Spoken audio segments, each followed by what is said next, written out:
Episode 146 to 155। Hello दोस्तों, अब तक आपने पिछले एपिसोड में सुना कि मन्नत को देखने के लिए रणधीर और उसका पूरा परिवार आता है और जब वह लोग मन्नत को देखते हैं तो उन्हें बहुत ही मजा आता है। उन्हें लगता है कि मन्नत एक गांव की गंवार लड़की है। वह उसे बातें भी सुनाते हैं। अब आगे दादाजी मन्नत की बेइज्जती बिल्कुल भी बर्दाश्त नहीं कर सकते थे। इस वजह से वह जल्दी ही अपने सौतेले भाई को घर से विदा कर देते हैं। वही खुशी अभी अभी घर आई थी। जैसे ही वह घर पहुंचती है तो देखती है कि उसकी माँ और उसकी चाची हाल में ही बैठी हैं। वह जल्दी से उनके पास जाती है और अपनी माँ से बताती है, मॉम, दो दिन बाद हमारे कॉलेज में फेयरवेल पार्टी है जिसमें मुझे जाना है। मुझे समझ नहीं आ रहा है कि मैं वहां क्या पहन कर जाऊं। तभी मेनका जी प्यार से उसके सर पर हाथ फेरते हुए बोलती हैं, अरे मेरा बच्चा, तू जो भी पहन के जाना चाहती है पहन के चली जाना। वैसे भी तुझ पर तो सारे ड्रेस बहुत ही प्यारे लगते हैं। तभी खुशी बोलती है कि नहीं मॉम, मुझे कुछ नया ड्रेस चाहिए। मेरी सारी सहेलियां शॉपिंग करने के लिए जा रही हैं, इसलिए आप भी मेरे साथ शॉपिंग करने के लिए चलिए। तभी मेनका जी खुशी से मना करते हुए बोलती हैं, नहीं बेटा, कल घर में पूजा है, मैं तुम्हारे साथ नहीं जा सकती हूँ, बहुत सारे काम हैं। तुम ऐसा करो ना, अपने साथ मन्नत को ले जाओ। वैसे भी वह दिन भर घर में बैठे बैठे बोर होती रहती हैं। अगर वह तुम्हारे साथ शॉपिंग करने के लिए जाएगी तो थोड़ा उसका मन भी बहल जाएगा, और वैसे भी वह जब से आई है उसने अभी तक कुछ अपने लिए लिया नहीं है। वही दादाजी इस वक्त हाल में आ रहे थे। जब वह ये बात सुनते हैं तो उनके चेहरे पर खुशी आ जाती है। आखिर में ठीक ही तो कह रही थी उनकी बहू की जब से मन्नत यहाँ आई है उसने कभी कोई चीज अपने लिए नहीं लिया, ना ही किसी से मांगा। दादाजी बोलते हैं कि हाँ ठीक है, तुम अपने साथ अपनी भाभी को लेकर जाओ, और ये लो मेरा कार्ड। इतना बोलकर वह अपने जेब से अपना कार्ड निकाल कर देते हैं और कहते हैं, तुम दोनों खूब ढेर सारी शॉपिंग करना, और हाँ, अपनी भाभी को भी ढेर सारे कपड़े खरीदना और उसे जो भी पसंद हो वो सब खरीद देना। वही जब घर के सारे लोग देखते हैं कि कैसे दादाजी मन्नत की शॉपिंग करने के लिए अपना खुद का कार्ड दे रहे हैं तो उन्हें ज्यादा अच्छा तो नहीं लगता, क्योंकि वह अपना कार्ड कभी किसी को नहीं देते थे। वह हमेशा कहते थे कि आखिर में तुम्हारे हस्बैंड या फिर तुम्हारे बाप क्या कर रहे हैं, वह पैसे किस लिए कमा रहे हैं, वह कमा के तुम लोगों की जरूरतों को पूरा करें। लेकिन आज वह कैसे मन्नत के लिए अपना कार्ड दे रहे हैं और बोल रहे हैं जितना मन चाहे उतनी शॉपिंग कर लो। फिलहाल वह लोग मन्नत से जलते तो नहीं थे, लेकिन फिर भी कल की आई लड़की के लिए अगर कोई बदल जाएगा तो उन्हें थोड़ा अजीब तो लगेगा ही। लेकिन वहां बैठा कोई भी कुछ नहीं बोलता। वही खुशी को तो वह कार्ड मिलने वाला था। उसे पता था दादाजी के कार्ड में बहुत पैसे हैं, वह चाहे जितनी शॉपिंग कर सकती है, तो वह दिल खोलकर शॉपिंग करेगी और वह मन ही मन मन्नत को थैंक यू कहती है, जो उसकी वजह से आज उसे दादाजी का कार्ड मिल रहा था। वरना दादाजी हमेशा उसे एक लिमिट तक का ही कार्ड देते थे, जिसमें खुशी चाहकर भी ज्यादा पैसा खर्च नहीं कर सकती थी। वही दादाजी आज अपना ब्लैक कार्ड उसे दे रहे थे तो जाहिर सी बात है उसके खुशी का तो कोई ठिकाना नहीं रहेगा। वही मन दादाजी का कार्ड लेकर खुशी जल्दी से चहकते हुए मन्नत के कमरे की ओर भाग जाती है। दूसरी ओर रुद्र अपने ऑफिस में बैठा था। उसने अब तक अपने दोस्तों को मन्नत से तलाक लेने वाली बात कह दी थी। वही अर्नव परेशान होते हुए बोलता है, ये तूने क्या कर दिया? तुझे अंदाजा भी है कि तूने कितनी बड़ी गलती कर दी? अगर वह तुझसे तलाक ले लेगी तो तुझे पता है तुझे कितना बड़ा नुकसान उठाना पड़ेगा। उसकी बात पर रुद्र बोलता है कि उसके तलाक लेने से मेरा कोई नुकसान नहीं होगा, बल्कि मुझे फायदा होगा। वह मेरे सर पे बैठी एक जंजाल है जिससे मुझे हमेशा हमेशा के लिए मुक्ति मिल जाएगी। उसकी बातों को सुनकर अर्नव उसे समझाते हुए बोलता है, तुम बेवकूफी कर रहे हो, क्या तुम्हें थोड़ा भी अंदाजा नहीं है? दादाजी ने अपने 40% शेयर उसके नाम कर रखे हैं। अगर वह तलाक लेती है तो वह सारे शेयर उसके नाम पे हैं। वह उसे लेकर चली जाएगी। फिर तुम मात्र 30% शेयर लेकर इस कंपनी के सीईओ कैसे बन सकते हो? और अगर उसने इस पर दावा कर दिया तो ये भी तुम्हारे हाथ से छीन जाएगा। वहीं उसकी बातों को सुनकर रुद्र को होश आता है। वह इस समय बहुत ही ज्यादा परेशान हो जाता है। उसे इस बात का तो ध्यान ही नहीं था। वह गुस्से गुस्से में मन्नत से तलाक तो मांग आया था। अगर उसने कहीं सिग्नेचर कर दिया तो बहुत बड़ा गड़बड़ हो जाएगा। वह बहुत ही गुस्से में बोलता है कि मैंने इतनी बड़ी बात कैसे भुला दी। हे भगवान, मेरा दिमाग कहाँ चला गया था। ये कहते हुए वह अपने माथे को अपने हाथों से रगड़ने लगता है। इस वक्त उसे बहुत ज्यादा गुस्सा आ रहा था। वह भी और किसी पर नहीं, अपनी बीवी मन्नत पर। अब बेचारी का इसमें क्या कसूर? लेकिन फिर भी रुद्र महाराज को तो सारा कसूर अपनी बीवी का ही दिखता है। रुद्र बोलता है, मुझे जल्दी ही कुछ भी करके वह शेर उससे छीनने होंगे।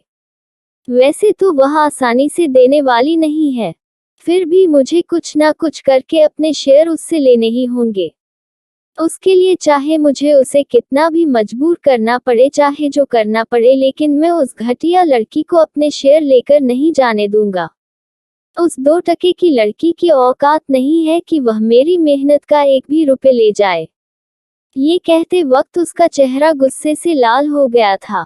वहीं उसे इस तरह गुस्सा करता देखकर प्रणव या तीनों अर्णव उसे समझाने लगते हैं और बोलते हैं, देख, जल्दीबाजी में कोई कदम मत उठाना।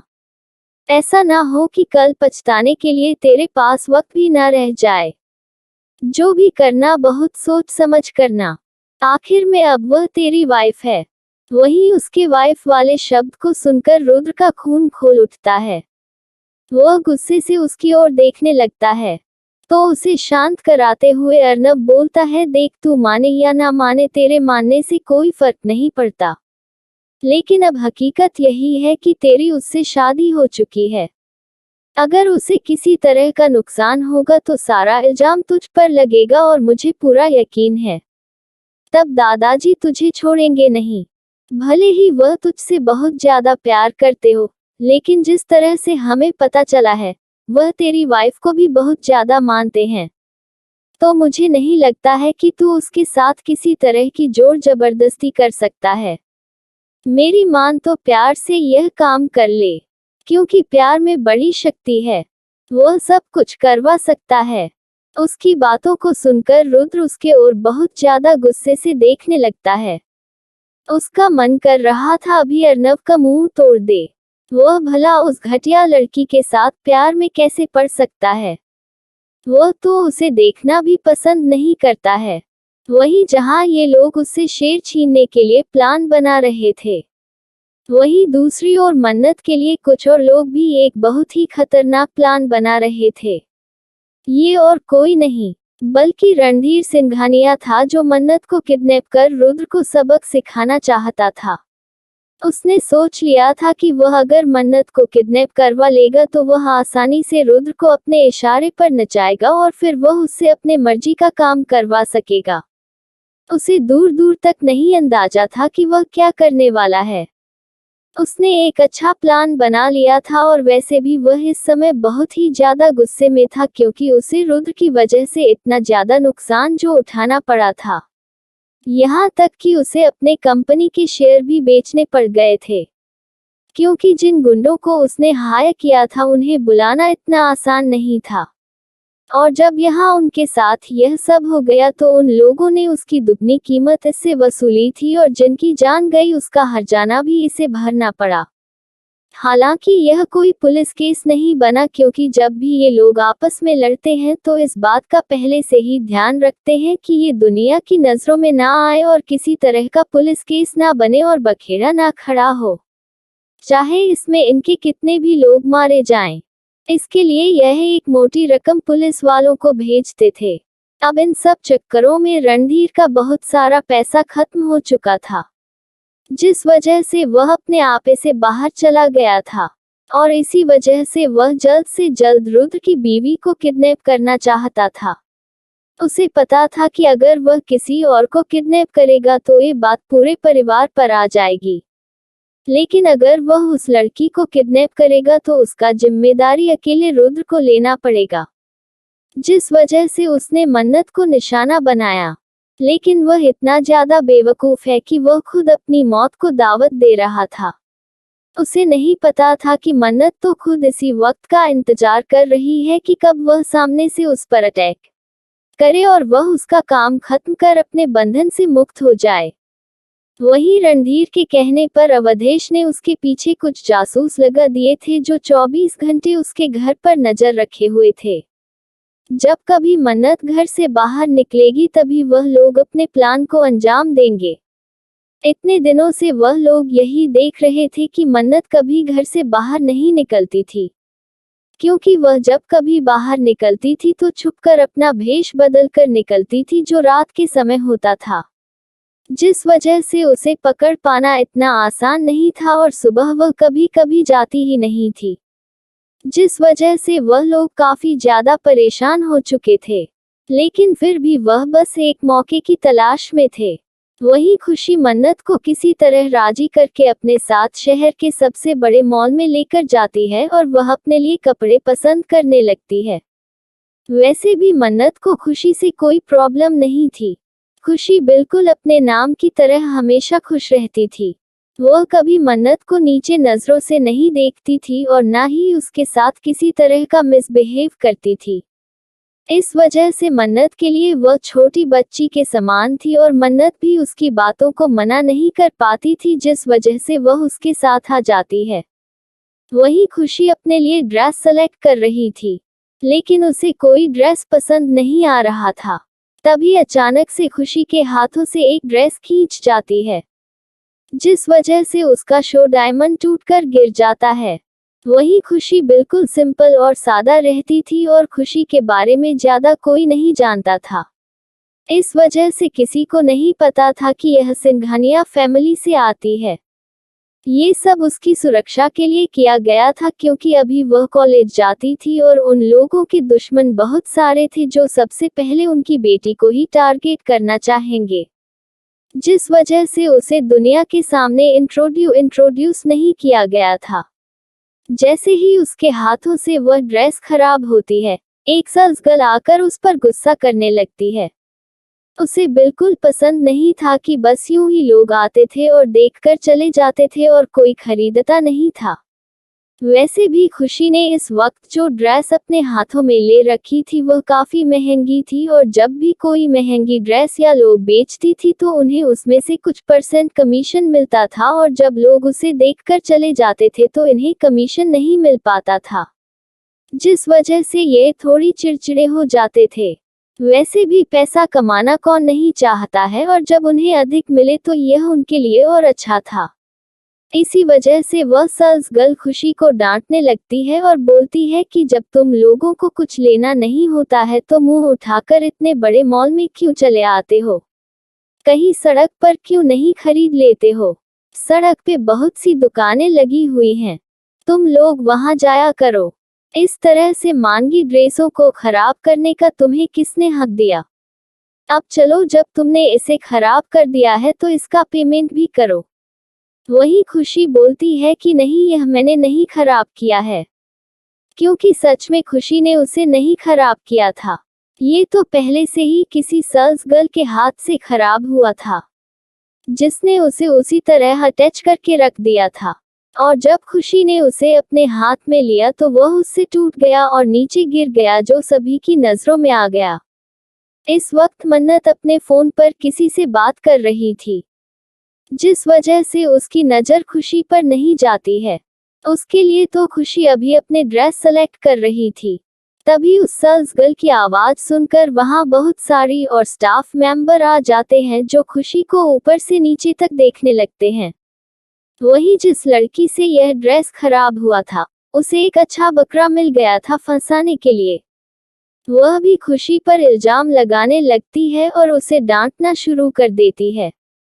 अब तक उसे तो दूसरी सेल्स गर्ल डांट रही थी, लेकिन अब ये थोड़ी सीनियर थी इसलिए ये ज्यादा एटीट्यूड दिखा रही थी और वह उसे डांटते हुए बोलती है कि तुम 2 टके के लोग यहाँ मुंह उठाकर चले आते हो, अपनी औकात नहीं देखते हो और आ जाते हो महंगी महंगी ड्रेस को लेने के लिए। जब लेने की औकात नहीं थी तो तुम नहीं, यानी हिम्मत कैसे हुई इसे हाथ लगाने की, वही खुशी जिसे सब बड़े प्यार से दुलार से रखते थे। इतनी बातें सुनकर और इतने सारे लोगों को देखकर बहुत ज्यादा इंसल्ट फील करती है, उसकी आंखों से आंसू बहने लगते हैं। वह बार बार समझा रही थी कि यह सब उसके हाथों से नहीं हुआ है, यह इसी तरह टूटा हुआ था और जब मैंने छुआ तो वह अपने से निकल गया। प्लीज मेरी बातों को यकीन मानिए, मैंने इसे नहीं तोड़ा है। वही वह लोग खुशी की बातों को पर यकीन करने के लिए तैयार नहीं थे। वैसे भी यह कपड़ा खुशी के हाथों में था। इसकी कीमत लगभग कुल 15 लाख रुपए थी, जो एक बहुत बड़ा अमाउंट था। उतनी तो उन बेचारियों को साल भर में सैलरी भी नहीं मिलती है, और अगर इस लड़की ने इसका पेमेंट नहीं किया तो ये सब उनकी सैलरी से काटा जाएगा। ये सोचकर अब सभी लोग खुशी को ट्रोल करने लगते हैं। वहीं अब वहां ज्यादा हंगामा होने लगता है। खुशी इस समय बहुत ज्यादा डर चुकी थी। वह रोने लगती है। वह बोलती है कि ठीक है मैं पैसा दे दूंगी, मुझे इस तरह से परेशान ना करो। लेकिन वह लोग उसे तब भी नहीं छोड़ती और बोलती है कि तुम्हारी औकात नहीं है और तुम हमें पैसे दोगी। देखने से तुम एक गरीब घर की लड़की लगती हो और तुम चली हो इतने महंगे कपड़े के पैसे देने। तुम्हें पता है ये लिमिटेड एडिशन की ड्रेस है, ये जल्दी किसी को हासिल नहीं होता और तुमने इसे खराब कर दिया है। ये खुद भी हमारे दुकान पर मात्र 2 ही पीस थी, एक बिक चुकी है और यह एक किसी के ऑर्डर पर रखी गई थी, लेकिन तुमने इसे बर्बाद कर दिया है। मैं अभी पुलिस बुलाती हूँ और तुम्हें गिरफ्तार करवाती हूँ, तब जाके तुम्हें एक अच्छा सबक मिलेगा। वहीं उसकी बात को सुनकर खुशी इतना ज्यादा घबरा जाती है कि उसके मुंह से कुछ आवाज ही नहीं निकलता है।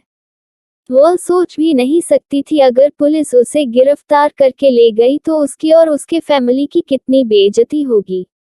वह इतना ज्यादा घबरा गई थी कि वह कुछ बोल ही नहीं पा रही थी।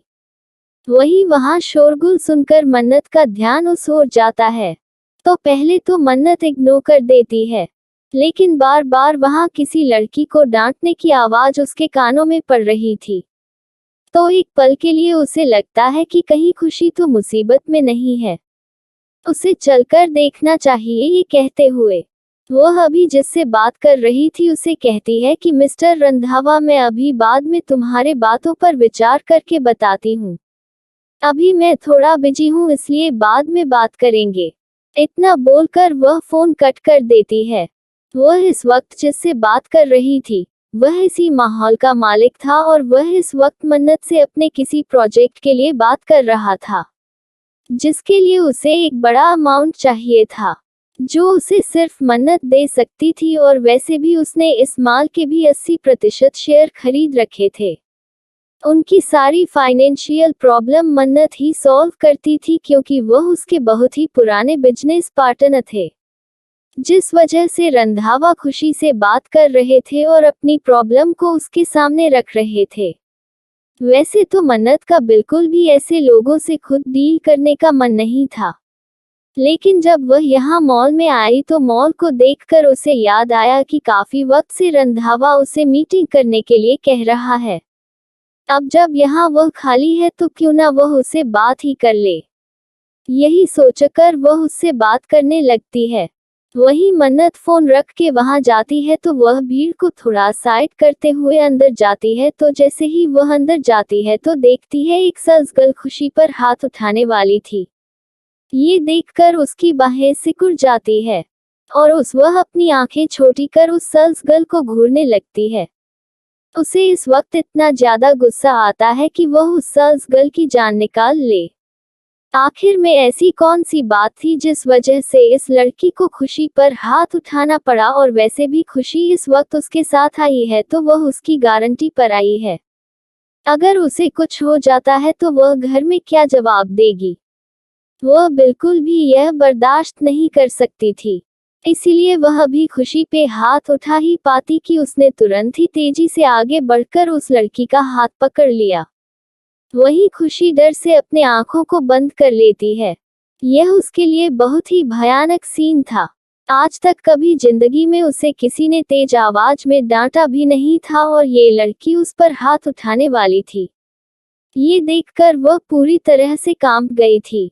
लेकिन जब उसके गालों पर तमाचा नहीं पड़ता तो वह अपनी आंखें धीरे से खोल कर देखती है।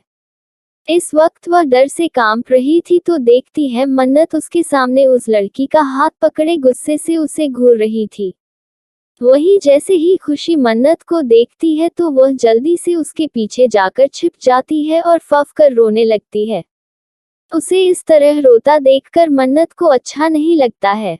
वह दूसरे ही पल उस लड़की का हाथ जोर से मरोड़ती है जिससे एक कट की आवाज गूंजती है और उस लड़की की चीख चारों ओर गूंज जाती है।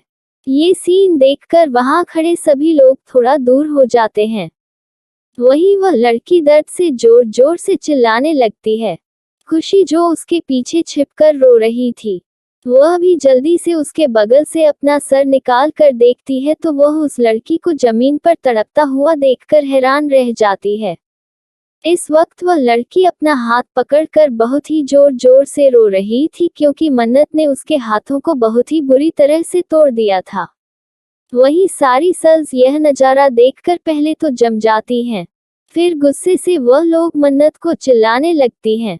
घटिया लड़की, तुम्हारी हिम्मत भी कैसे हुई उसके साथ ऐसा करने की? रुको, अभी पुलिस को बुलाते हैं और तुम्हें अच्छा सबक सिखाते हैं। तुम दो कौड़ी की लड़की, देखने से ही कोई गांव की गवार लगती हो। तुम्हारी हिम्मत भी कैसे हुई हमारे मॉल में घुसने की? सिक्योरिटी, अभी इसे धक्के मारकर यहाँ से निकालो। तभी दूसरी लड़की बोलती है, अरे इसे निकालने नहीं चाहिए, इसे पुलिस के हवाले करो। आखिर में इसने उसका हाथ तोड़ दिया है। ये बोलते हुए अब सभी लोग मन्नत पर चिल्लाने लगते हैं। वही मन्नत को उनकी आवाजें बिल्कुल भी पसंद नहीं आ रही थी। आज तक कभी उसके सामने किसी ने नजरें उठाकर भी उससे बात करने की कोशिश नहीं की। वहीं ये दो कौड़ी की लड़कियां उस पर इस तरह से चिल्ला रही थी जैसे उसकी अम्मा हो। वह गुस्से में जोर से चिल्लाती है, बस बहुत हो गया। उसकी आवाज इतनी ज्यादा खतरनाक थी कि एक पल के लिए खुशी भी डर से कांप जाती है और जो उसने अपने दोनों हाथों से उसके कपड़े को पकड़ रखा था, उसके हाथों से छूट जाता है। वह खुद उससे एक कदम पीछे हो जाती है। मन्नत का इस पर ध्यान नहीं जाता। वह इस वक्त बहुत ज्यादा गुस्से में थी। वही वह गुस्से में बोलती है कि तुम्हारी औकात भी है कि तुम हमारे सामने खड़ी रह सको? तुम्हारी हिम्मत कैसे हुई इस लड़की पर हाथ उठाने की? कहीं ऐसा ना हो कि तुम लोगों के मुंह में जबान ना रहे। तुम लोग, तुम्हारी हिम्मत कैसे हुई इस तरह से हमसे बातें करने की? क्या तुम्हारे मालिक ने तुम्हें यही सिखाया है? और ऐसा भी इस लड़की ने क्या किया था जो तुम लोगों को उस पर हाथ उठाने की नौबत आ गई? वही एक लड़की जो वही काम करती थी वह बड़े एटीट्यूड से आगे आती है और कहती है, तुम 2 टके के लोग, तुम्हें क्या पता इस लड़की ने पूरे 15 लाख का लिमिटेड एडिशन वाला ड्रेस खराब कर दिया है। और जब इसे हमने इसके पैसे मांगे तो ये रोना शुरू कर दी और सोचती थी कि ऐसे रो धो कर अपना काम निकाल लेगी और जान बचाकर भाग जाएगी। लेकिन इसे नहीं पता है कि इतना बड़ा नुकसान करके ये यहाँ से आसानी से नहीं जा सकती है। इसलिए इसे हमने पुलिस में देने का सोचा है। और अगर तुम्हें इतनी ही इसकी परवाह है तो तुम इसके पैसे दे दो, वरना हम तुम्हें भी पुलिस में देंगे। और वैसे भी तुमने हमारे सहपाठी का हाथ तोड़ दिया है, तो इस बेस पर अब तो तुम्हारा रिकॉर्ड बनना ही चाहिए। रुको, मैं अभी पुलिस को बुलाती हूँ और तुम जैसे घटिया लोगों को अभी यहाँ से घसीटकर बाहर फेंकवाती हूँ। ये कहते हुए वह अपना फोन निकालकर पुलिस को कॉल करने लगती है। वही मन्नत उसे ध्यान से देख रही थी। उसकी जबान मन्नत की आंखों में खटक रही थी। उसकी हिम्मत कैसे हुई उसे इतना सब कुछ कहने की? क्या वह इस 2 टके के ड्रेस का पैसा नहीं दे सकती थी? उसे पैसा ही चाहिए था तो वह आराम से कह देती। इतना सब कुछ सुनाने से उसे अब क्या मिलने वाला है, ये तो वह सपने में भी नहीं सोच सकती थी। वही मनुद बोलती है कि मुझे नहीं लगता है कि तुम लोगों को यहाँ काम करना चाहिए। तुम जैसे घटिया लोग जो लोगों के साथ भेदभाव करते हैं, इस माहौल में काम करने के लायक नहीं हो। वही वह लड़कियां मन्नत को देखकर जोर जोर से हंसने लगती हैं और बोलती हैं कि हाँ हाँ, अब तुम हमें सिखाओगी कि हम कहाँ काम करने लायक हैं कि नहीं हैं। अरे तुम्हारी औकात भी क्या है कि तुम हमें सिखा सको, और वैसे भी जिन लोगों के पास खुद के काम नहीं होते तो वह इसी तरह दूसरों पर भोंकते रहते हैं। तुम एक घटिया कुतिया की तरह हो। उसकी बातें इतनी ज्यादा घटिया हो चुकी थी कि मन्नत के बर्दाश्त के बाहर जा रही थी। वह तुरंत ही रंधावा को फोन लगाती है और कहती है, मिस्टर रंधावा, 5 मिनट के अंदर तुम अपने मॉल में पहुंचो। वही रंधावा के होश उड़ जाता है। वह अभी मॉल में नहीं था। वह कैसे 5 मिनट के अंदर वहां पहुंचेगा? लेकिन वह समझ सकता था कि सामने वाला इंसान इस वक्त बहुत ज्यादा गुस्से में है। अगर वह 5 मिनट में नहीं पहुंचा तो वह डेविल उसके साथ क्या करेगी, उसकी तो वह कल्पना भी नहीं कर सकता था। वही मन्नत ने बस इतना बोलकर अपना फोन रख दिया। वही लड़कियों ने जब अपने बॉस का नाम सुना तो वह लोग और जोर जोर से हंसने लगे और बोले, देखो देखो, ये 2 टके की लड़की हमारे बॉस को ऐसे ऑर्डर दे रही है जैसे वह उसके बाप हो। अरे हमारे बॉस इतने पावरफुल हैं कि उसके सामने बड़े बड़े लोग भी झुककर सलाम करते हैं। और तुम्हारी हैसियत क्या है जो तुम हमारे बॉस को इस तरह ऑर्डर देने का नाटक कर रही हो? रुको, हम तुम्हें अच्छा सबक सिखाते हैं। बस अभी पुलिस आने ही वाली है, तुम्हारी सारी नौटंकी निकाल देगी। इस वक्त वह लोग बहुत ही ज्यादा बोल रहे थे। वही मन्नत अब शांत हो चुकी थी क्योंकि उसे पता था कि जितना ज्यादा ये बोलेंगे उतना ही ज्यादा इनके जुबान में वह दर्द देगी। उन्हें किस तरह तड़पाएगी, ये तो उनकी आत्मा ही जाने। वही मन्नत ने सिर्फ 5 मिनट का वक्त दिया था। बेचारा रंधावा गिरते पड़ते भागते हुए वहां आता है और वह भीड़ को देखकर जल्दी जल्दी अपनी नजरें चारों ओर दौड़ाने लगता है। इस वक्त उसका हाल ऐसा था कि उसके चेहरे से पसीना टपक रहा था। उसकी सांसें बहुत ज्यादा फूली हुई थी क्योंकि वह पूरे वक्त बस दौड़ते हुए ही आ रहा था। वह अपने मॉल से ज्यादा दूर नहीं था, इसी वजह से वह जल्दी पहुंच सका और जैसे ही वह अपने गाड़ी से उतरा बस भागते हुए वह वहां पर पहुंच गया क्योंकि अब तक वहां का मैनेजर भी वहां आ चुका था और यह सारा तमाशा देख रहा था। वैसे भी वह बहुत ही ज्यादा बुद्धिमान था, इसलिए उसने बीच में पड़ने की कोशिश नहीं की। वह एक गरीब फैमिली से था, उसे अपनी नौकरी से हाथ नहीं धोना था और जिस तरह से उसने फोन किया था उसके बॉस को तो जाहिर सी बात है कि हो सकता है कि यह उसे जानती हो, और जिस एटीट्यूड से वह यहाँ खड़ी है तो जाहिर सी बात है कि वह कोई आम लड़की नहीं है। और वैसे भी भले ही उसके कपड़ों पर कोई लोगो ना हो, लेकिन वह कपड़े बहुत ही अधिक महंगे समझ में आते थे जिसका नॉलेज उन गरीब सेल्स गर्ल को नहीं था। लेकिन वह एक मैनेजर था, उसे कैसे ना पता हो, इस वजह से वह जब से आया था बस शांत एक किनारे खड़ा था। वही जैसे ही रंधावा वहां आता है, उसकी ऐसी हालत देखकर सारे लोग आश्चर्य से उसे देखने लगते हैं। उन्हें तो अपनी आंखों पर यकीन ही नहीं हो रहा था। सारे वर्कर अपने बॉस को देख रहे थे। क्या सच में इस लड़की ने उसके बॉस को बुलाया है? और जिस तरह से उसका बॉस वहां हाफते हुए पहुंचा था तो अंदाजा लगाया जा सकता है कि 5 मिनट यानी करेक्ट 5 मिनट के टाइम पर वह यहां हाजिर हो गया है। तो जाहिर सी बात है कि यह जरूर इस लड़की को जानता है।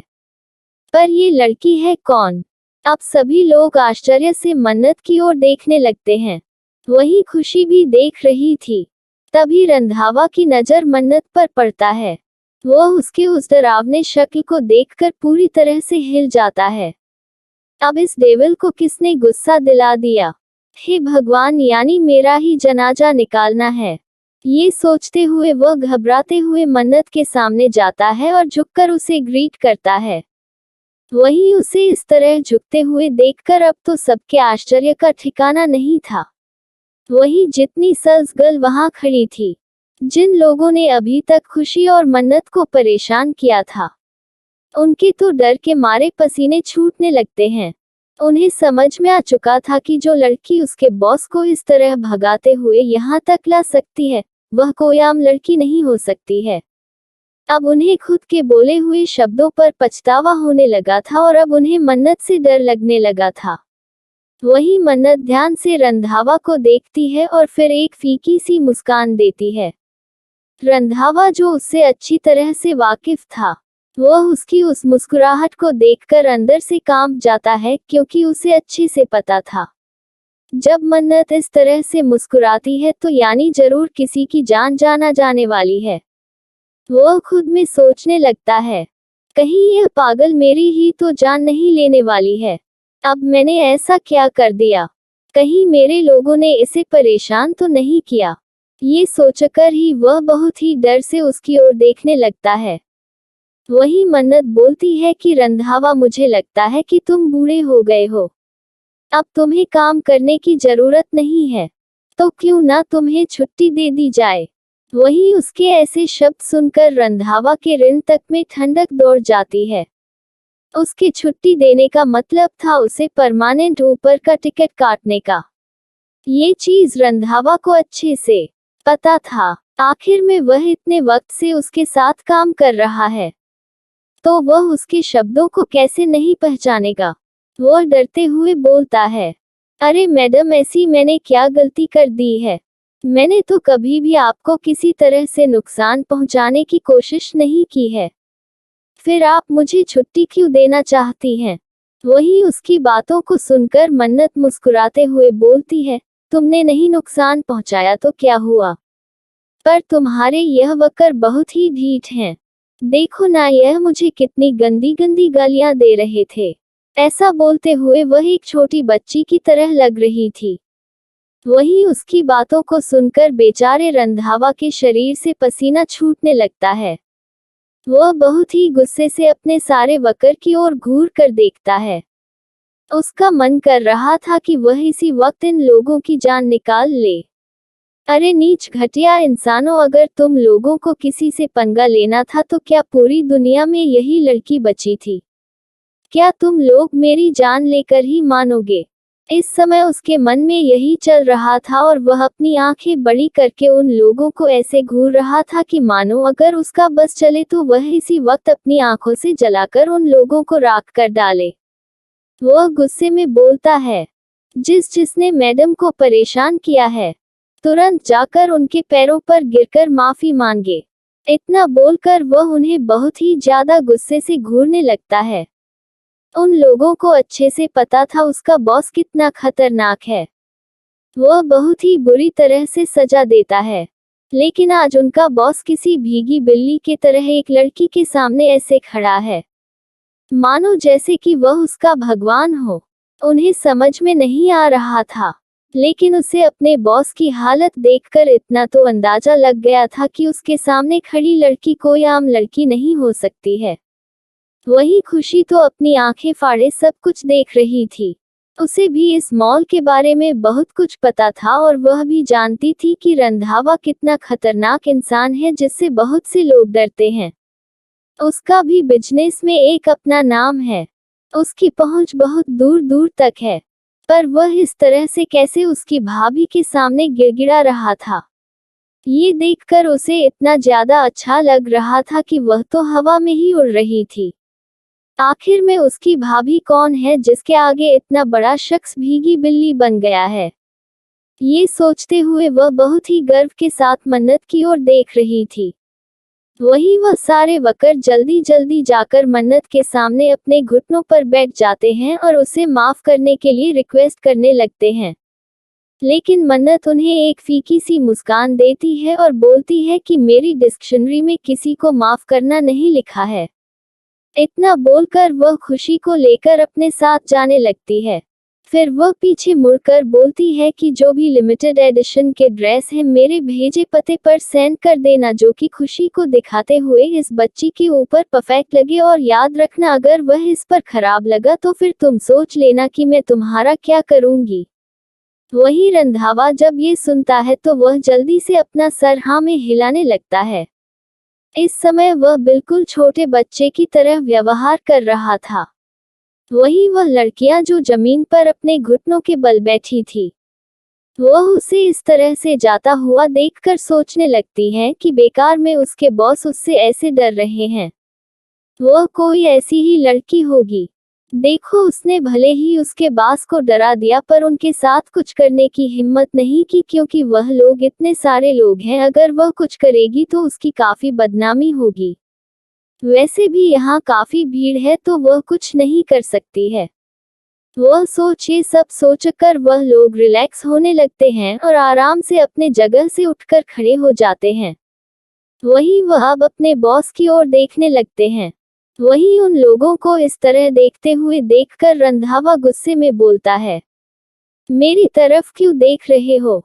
जल्दी जल्दी फोन निकाल कर अपने परिवार वालों से बात कर लो, वरना दोबारा तुम्हें बात करने का मौका नहीं मिलेगा।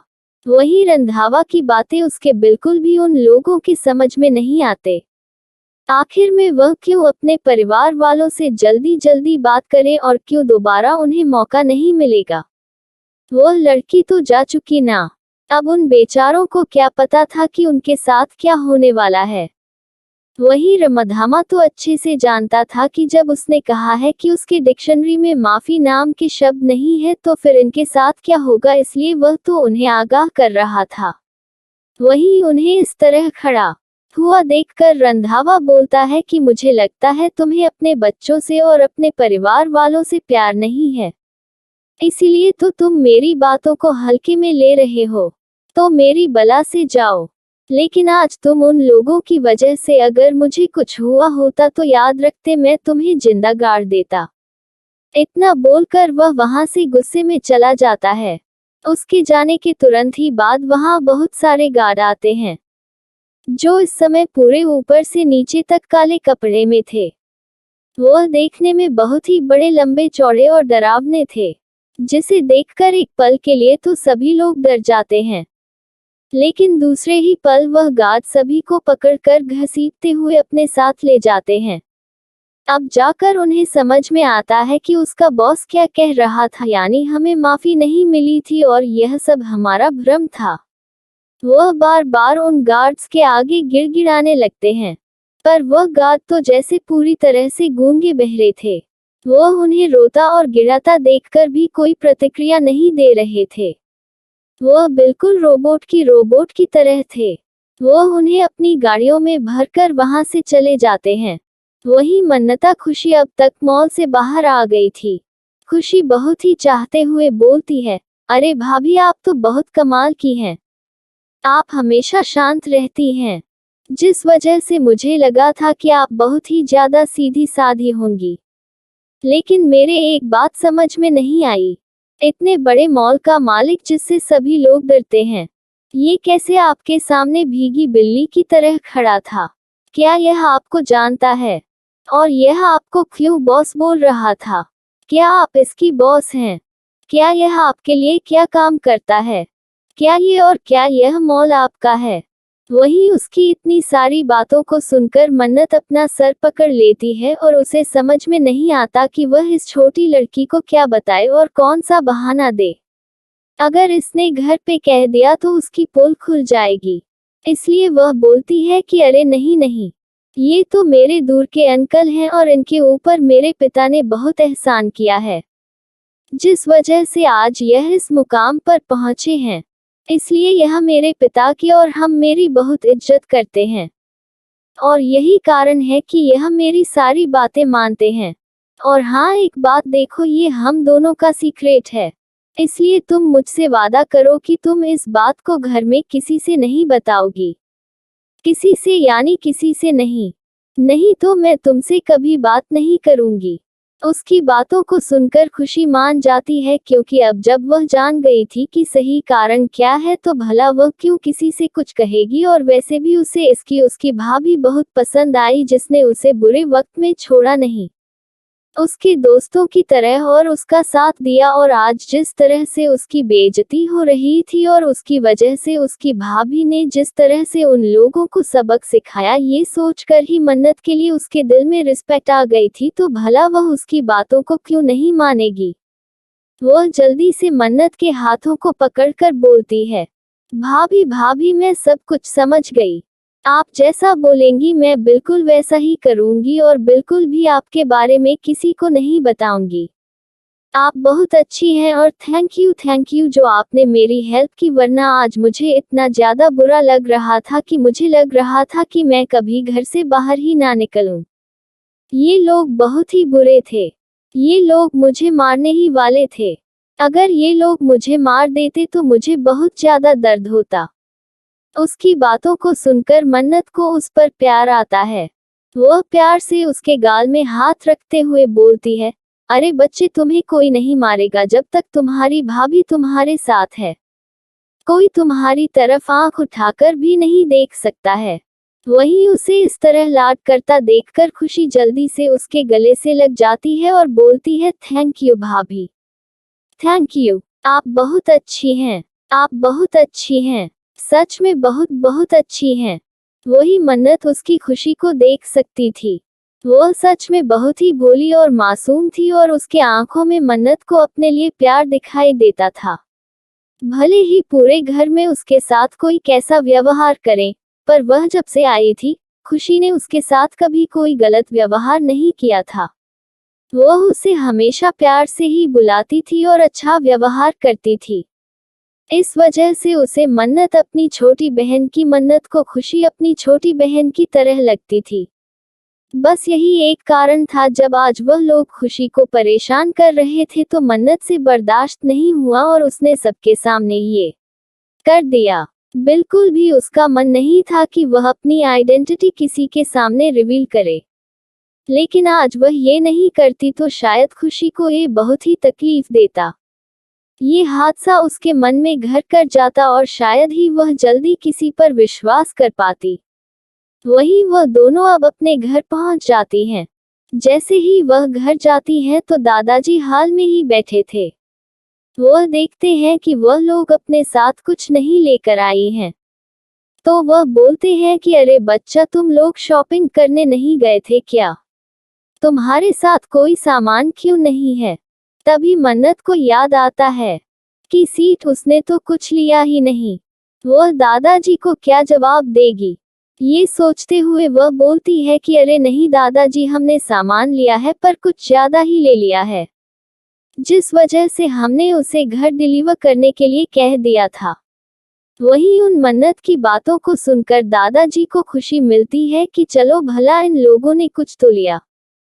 फिर मन्नत जल्दी से अपने फोन से रंधावा के पास मैसेज कर अपने लिए भी कुछ सामान मंगा लेती है। अगर वह ऐसा नहीं करेगी तो दादाजी खुशी से पूछेंगे और कहीं खुशी अपने दादाजी की बातों में आकर कुछ मुंह से ना बक दे। यही सब सोचकर वह दादाजी से बहाना बना देती है।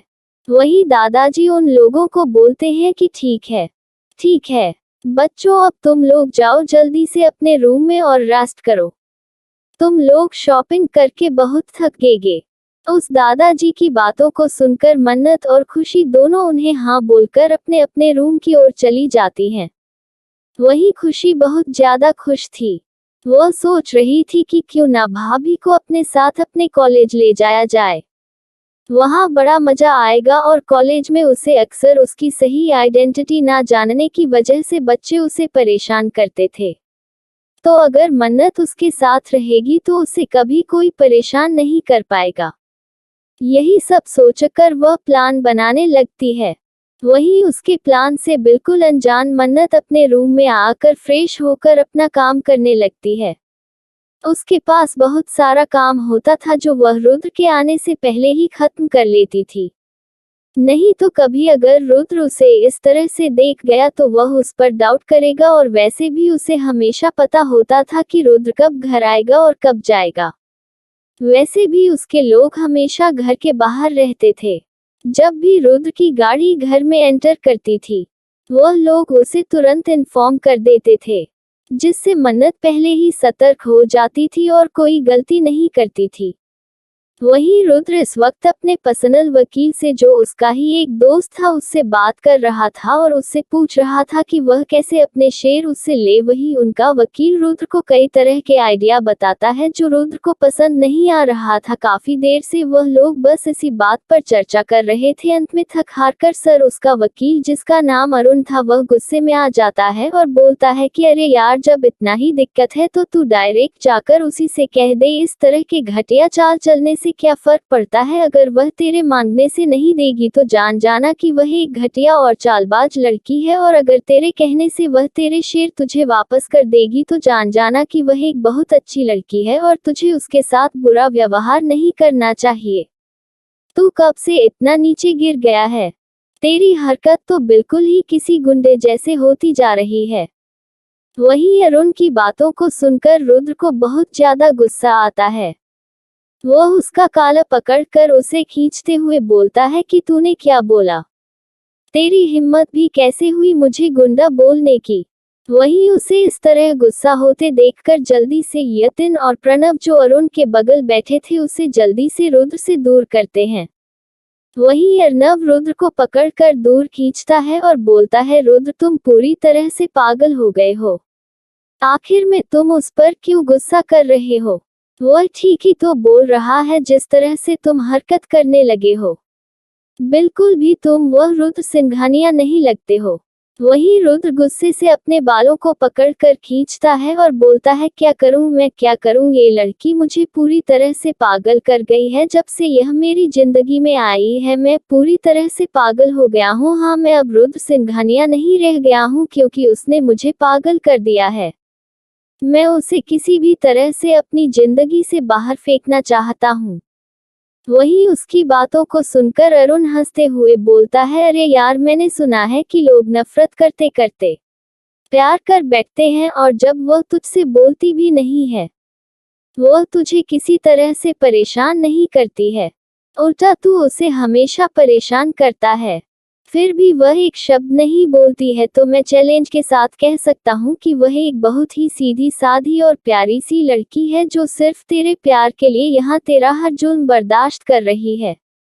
अगर वह कोई चालबाज लड़की होती ना, तो अब तक किसी के साथ मिलकर तुझे एक अच्छा सबक सिखा चुकी होती। इसलिए मेरी बातों को ध्यान से सुन, कहीं देर ना हो जाए। उसे अपनी जिंदगी से मत जाने दे। देख, वक्त को किसी ने नहीं देखा है, उसकी अच्छाइयों को देख, उसके चेहरे से क्यों प्यार करता है।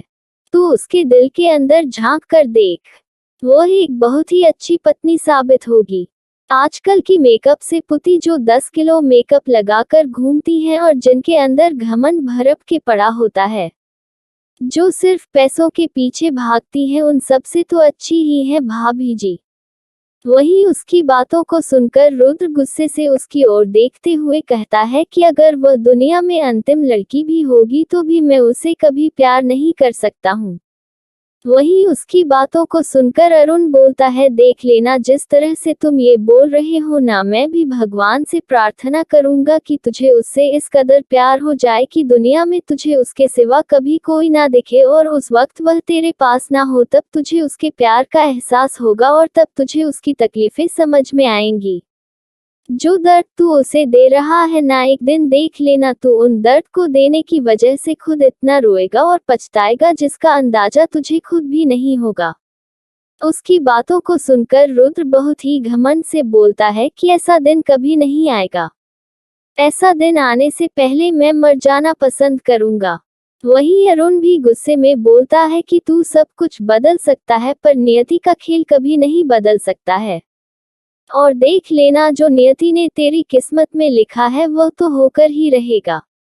लेकिन बस मैं इतना ही दुआ करूंगा कि वक्त रहते तू खुद को सुधार ले, वरना एक दिन तेरे पास पछतावे के अलावा कुछ नहीं रहेगा। अरुण रुद्र का एक बहुत ही अच्छा दोस्त था, जो हमेशा उसके लिए अच्छा ही सोचता था। हमेशा उसके सभी लीगल इल्लीगल कामों को वही हैंडल करता था, जिस वजह से रुद्र भी उस पर बहुत विश्वास करता था। पर आज गुस्से की वजह से उसने इस तरह से उस पर हाथ उठा दिया था। लेकिन फिर भी अरुण उसकी बातों को बुरा नहीं मानता है, क्योंकि उसे पता था कि रुद्र कितना गुस्से वाला है, और जब वह इस तरह से पागल हो रहा है तो जाहिर सी बात है वह खुद को नहीं रोक सकता है। इस वक्त उसे बात करना उसे बेवकूफ़ी ही लग रही थी, जिस वजह से वह बोलता है कि ठीक है, अगर मुझे कुछ समझ में आएगा तो मैं बताऊंगा। फिलहाल मेरे पास जितने प्लान थे मैंने तुम्हें बता दिया, लेकिन अंतिम में यही कहूंगा कि एक बार तू उससे बात करके जरूर देख ले, क्योंकि जहां तक इन लोगों ने मुझे बताया है वह बहुत ही सीधी साधी और मासूम सी है, तो जाहिर सी बात है उसे तेरे धन दौलत में कोई इंटरेस्ट नहीं होगा। अगर उसे धन दौलत ही चाहिए होता तो मुझे लगता है अब तक में उसने तुझसे काफी ज्यादा डिमांड कर दिया होता। 2 महीने होने को आ रहे हैं तेरी शादी को, पर मुझे नहीं लगता है कि तूने आज तक उस पर 1 रुपया भी खर्च किया हो, और या फिर उसने तुझसे 1 रुपया भी मांगा हो। पता नहीं क्यों तुझे ऐसा लगता है कि वह तेरे पैसे के पीछे पड़ी है। फिलहाल दोस्त होने के नाते मैं तेरे लिए अच्छा ही सोचूंगा। इतना बोलकर वह वहां से चला जाता है। उसे इस वक्त रुद्र की हरकतों पर गुस्सा आ रहा था। आखिर में वह क्यों नहीं समझता है। साथ ही ब्याह एक खेल नहीं है जिसे वह जब चाहे तब खेलेगा। वहीं यतिम प्रणव और अर्नव भी उसे समझाने लगते हैं, जिस वजह से रुद्र का गुस्सा उन पर टूट पड़ता है। वह उन सबको मार मार के अपने कमरे से बाहर निकाल देता है और खुद अपना सर पकड़कर बैठ जाता है। फिर वह सोचने लगता है कि वाकई में आज तक उस लड़की ने उससे कुछ नहीं मांगा। फिर तभी वह सोचता है कि यह सब उसका एक ट्रैप है, एक जाल है जो वह बिछा रही है और जिसमें मैं फंस रहा हूँ। लेकिन मैं इतनी आसानी से उसमें नहीं फंस सकता हूँ। ये सोचते हुए वह फिर से गुस्से में आ जाता है। वह रात को घर नहीं लौटता है, जिस समय मन्नत की रात भी आराम से गुजरती है। दूसरे दिन सुबह घर में पूजा थी, जिस वजह से उसे घर आना ही पड़ेगा। वही जैसे ही मेनका जी देखती है कि रुद्र आ गया है तो वह उन्हें बोलती है कि नहा धोकर तुम पूजा में बैठ जाओ। तभी रुद्र अपनी माँ से गुस्से में बोलता है कि अगर आप चाहती हैं कि मैं इस घर में रहूं तो मुझे पूजा में बैठने के लिए मत बोलना। वैसे भी मुझे भगवान पर भरोसा नहीं है। उन्होंने क्या दिया है, सब कुछ तो मेरा छीन लिया है। मेरे अपने ही मेरे नहीं है, तो फिर मैं क्यों इस पूजा में बैठूं? उसकी बातों को सुनकर मेनका जी को बहुत बुरा लगता है। आखिर में उनका बेटा उनसे बिल्कुल भी बात करना पसंद नहीं करता था। वही सोनाली जी मेनका जी को शांत कराती हैं और बोलती हैं, दीदी आप और भैया पूजा में बैठ जाए। जरूरी नहीं है कि रुद्र ही बैठे। अगर वह नहीं पूजा करना चाहता तो कोई बात नहीं, उसके खुशम जीवन के लिए आप ये पूजा कर सकती हैं। वही मेनका जी भी मन मारकर अपने पति के साथ पूजा में बैठ जाती हैं। अक्षत भी घर आ चुका था और वह घर आने के साथ ही उसका पहला काम यही होता है कि वह जल्दी से मन्नत से मिलने जाता है और थोड़ी देर उससे बातें कर वह अपने रूम में आ जाता है, क्योंकि उसे पता चल चुका था कि रुद्र आ गया है। उसका तो बहुत मन कर रहा था कि अपने भाई को सब कुछ बता दे, लेकिन मन्नत ने उसे मना किया था, और अगर उसने मना किया था तो वह कभी भी उसकी बातों को नहीं टाल सकता था, और वैसे भी उसके भाई ने उसके साथ इतना बुरा व्यवहार किया है। ये सब सोचकर वह भी अपने भाई को कुछ नहीं बताना चाहता था। वही थोड़ी देर बाद मन्नत तैयार होकर आती है। इस समय उसने पूरा श्रृंगार किया हुआ था, हाथों में लाल कलर की चूड़ी और लाल कलर का बहुत ही खूबसूरत सी साड़ी, माथे पर सिंदूर, गले में मंगलसूत्र, होठों पे हल्की लिपस्टिक और एक हल्का सा मेकअप, जिसमें वह बहुत ही ज्यादा प्यारी लग रही थी। एक पल के लिए तो अक्षत की नजर पड़ती है तो वह उसे देखता ही रह जाता है, लेकिन तभी वह अपनी नजरें दूसरी ओर फेर लेता है और बोलता है, नहीं अक्षत नहीं, ये तुम क्या कर रहे हो? अभी वह तुम्हारी भाभी है, तुम उसे इस नजर से अभी नहीं देख सकते हो। जब उसका तलाक हो जाएगा तब तुम उसकी ओर ऐसे देख सकते हो, लेकिन जब तक तुम्हारे भाई के साथ उनका नाम जुड़ा है तुम उन्हें इन नजरों से कभी नहीं देख सकते हो। तो ये सोचकर वह अपनी आंखें बंद कर लेता है। वही रुद्र जो पूजा की जगह से थोड़ा दूर खड़ा था क्योंकि वह मंदिर में बिल्कुल भी नहीं जाना चाहता था। उसने एक बार भी मन्नत की तरफ नजर उठाकर नहीं देखा। मन्नत मंदिर की तरफ ही आ रही थी कि खुशी जब देखती है तो वह जल्दी से भागकर मन्नत के पास जाती है और बोलती है, अरे वाह भाभी, आज तो आप बहुत प्यारी लग रही हैं। इतना बोलकर वह जल्दी से मन्नत का हाथ पकड़कर मंदिर में ले आती है। वही पंडित जी आ गए थे और अब पूजा शुरू हो गई थी।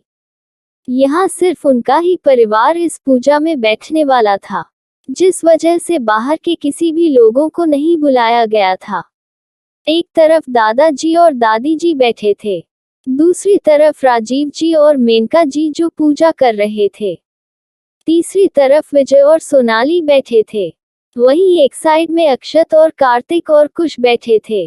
वहीं दूसरी साइड खुशी और मन्नत बैठी थी और इन सब से दूर रुद्र खड़ा होकर यह सब कुछ देख रहा था। उसने अपनी नजरें चारों ओर दौड़ाई, तभी उसकी नजर मन्नत के ऊपर जाकर रुक जाती है। इस वक्त उसकी पीठ रुद्र की तरफ थी, जिस वजह से वह उसका चेहरा तो नहीं देख सकता था, लेकिन लाल रंग की साड़ी का पल्ला लिए वह बैठी थी। जिस तरह से वह बिल्कुल किसी मूर्ति के समान लग रही थी, ये देखकर रुद्र का दिल जोरों से धड़कने लगता है। वह सोचता है, यह मुझे क्या हो रहा है? क्या मैं उसकी ओर आकर्षित हो रहा हूँ? नहीं नहीं, वह ये सब मुझे सिड्यूस करने के लिए कर रही है। इस तरह सज-धज कर सामने आएगी तो क्या सोचती है कि मैं उसकी ओर खींचा चला जाऊंगा? लेकिन यह उसकी गलती है। मैं उसकी ओर देखना भी पसंद ना करूं। ये कहकर वह अपनी नजरें फेर लेता है और अब वह दोबारा उसकी ओर नहीं देखता है। उसका मन तो कर रहा था कि एक बार वह फिर से देखे, लेकिन फिर भी वह खुद को रोक लेता है क्योंकि उसे पता था कि वह उससे नफरत करता है। वही पंडित जी पूजा करते हुए बोलते हैं कि घर की बहू को बुलाओ। तो मन्नत पंडित जी के पास जाती है। वह मन्नत के हाथों में फूल रखते हुए बोलते हैं, बेटा आपके पति कहाँ हैं? उन्हें भी साथ में बुलाओ। वही सभी लोग रुद्र की ओर देखने लगते हैं, लेकिन मन्नत एक बार भी पीछे मुड़कर रुद्र की तरफ नहीं देखती है। वही रुद्र अपनी जगह से बिल्कुल भी नहीं हिलता। तब राजीव जी बोलते हैं कि रुद्र यहाँ आओ, पंडित जी बुला रहे हैं। तो रुद्र बोलता है कि आप लोगों को जो करना है करिए, मैं मना नहीं कर रहा हूँ, पर मैं बिल्कुल भी नहीं आऊंगा और इस मंदिर में ना तो पैर रखूंगा और ना ही कोई पूजा करूंगा। वही रुद्र की बातों को सुनकर पंडित जी हंसते हुए बोलते हैं, बेटा तुम नास्तिक हो, लेकिन तुम्हें क्या लगता है कि तुम्हारे कहने से यह बात असत्य हो जाएगी कि इस दुनिया में भगवान नहीं है और ना ही वह किसी की सुनते हैं? देख लेना, एक दिन ऐसा आएगा जब तुम खुद चलकर इस मंदिर तक आओगे और खुद इनके आगे सर झुकाकर प्रार्थना करोगे और गिड़गिड़ाओगे। वह रुद्र पंडित जी की बातों को सुनकर मुस्कुराते हुए बोलता है कि पंडित जी, यह सब आपका भ्रम है। ऐसा दिन कभी नहीं आएगा। ना तो मैं कभी इनके आगे झुकूंगा और ना ही गिड़गिड़ाऊंगा। उस दिन के आने से अच्छा है मैं पहले ही मौत को गले लगा लूं। वही उसकी बातों को सुनकर पूरा घर आश्चर्य से उसकी ओर देखने लगता है। सबके मुंह खुल जाते हैं।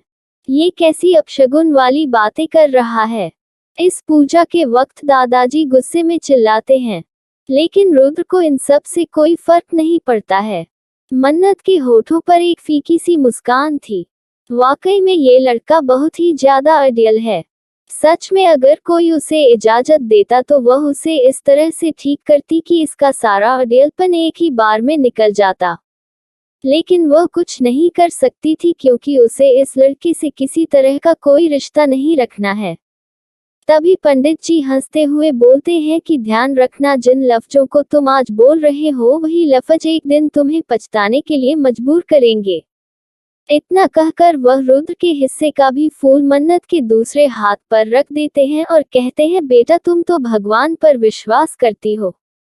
वही मन्नत उनकी बातों को सुनकर बोलती है कि हाँ पंडित जी, तो वह बोलते हैं कि लो अपने पति के हिस्से की पूजा तुम ही कर लो।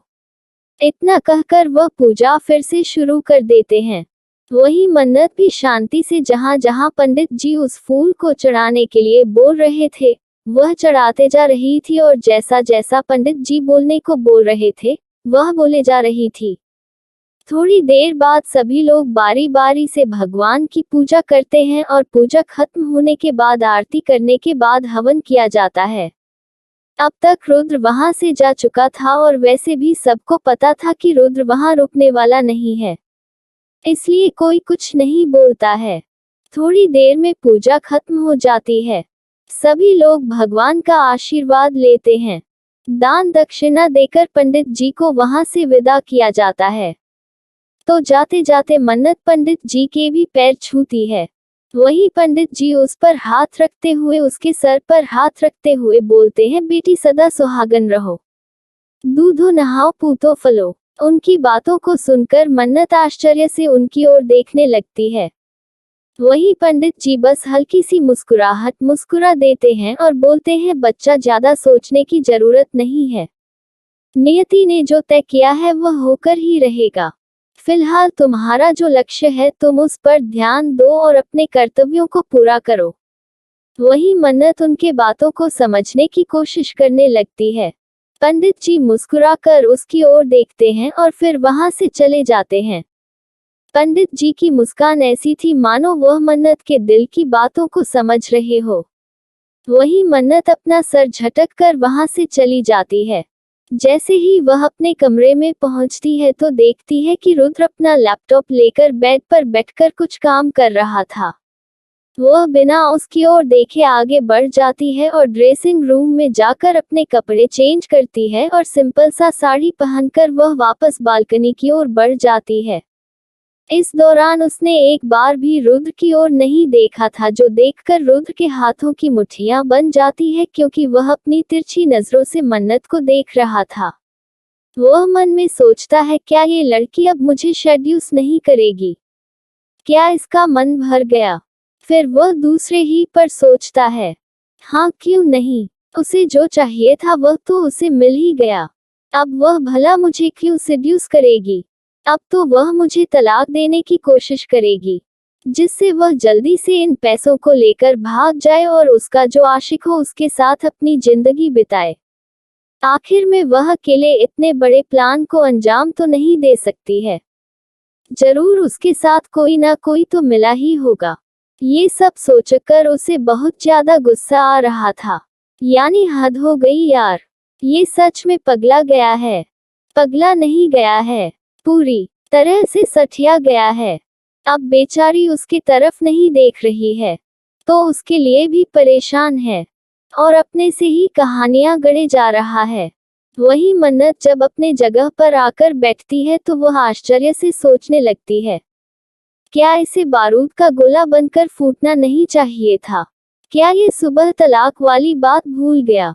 क्या यह अब तलाक के लिए बात नहीं करेगा? वह ध्यान से सोचने लगती है। तभी अचानक से उसके होठों पर मुस्कुराहट आ जाती है और वह सारा मजा समझ जाती है।